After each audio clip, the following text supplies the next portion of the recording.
Yeah, my name is Loy Burton. This is my lovely wife, Christi Burton. I was pretty lost. I know that at that point in my life, I had no self-worth, no self-confidence, no self-discipline. I had been using for 25 years.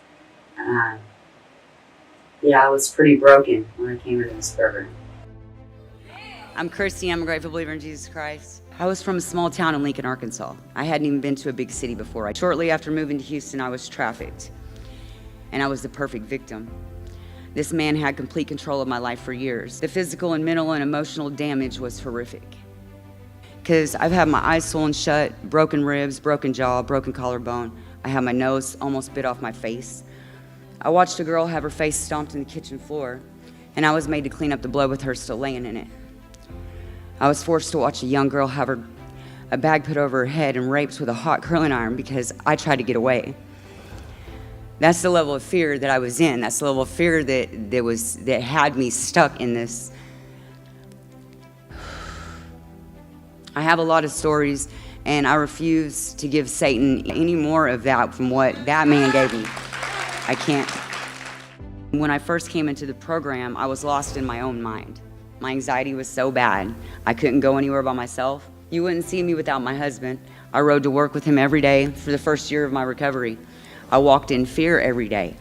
I would rake my face across the concrete over a feeling. I would hurt myself so bad over a feeling.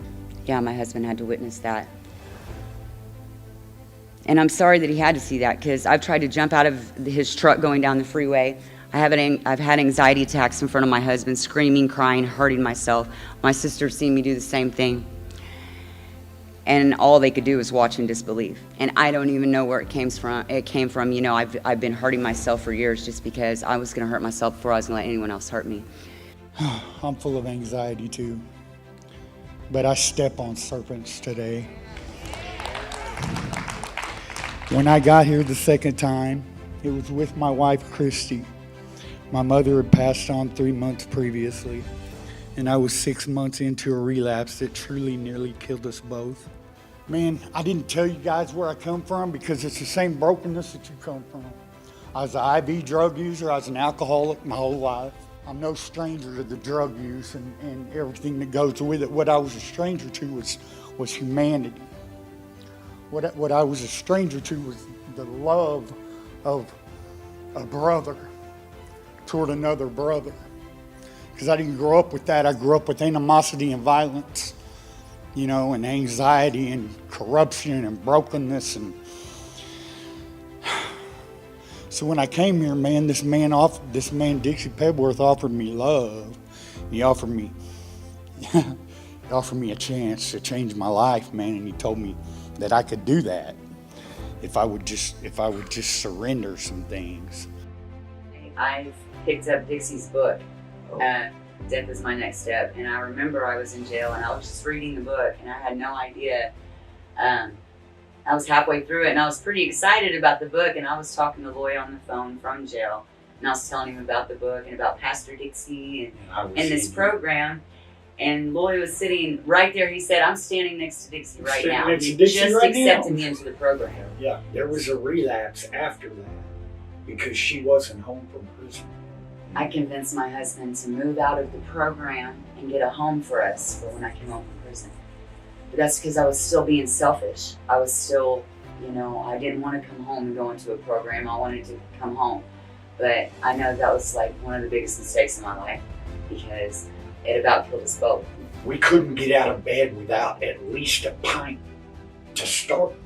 We had to have it physically. Had to. We were a gallon a day drunks.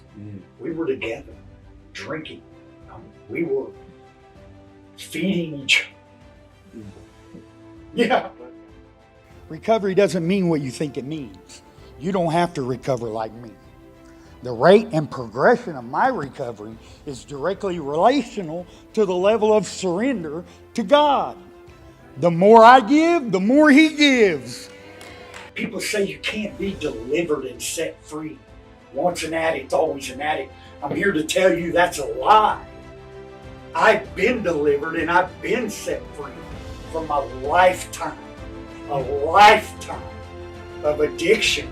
There's a war going on, man, and it ain't with the flesh. I battle my flesh, but I'm not battling your flesh, man. You're battling your flesh. It's corrupt. I kill it every day now. You know how I kill my flesh, man? I kill it with the Word of God.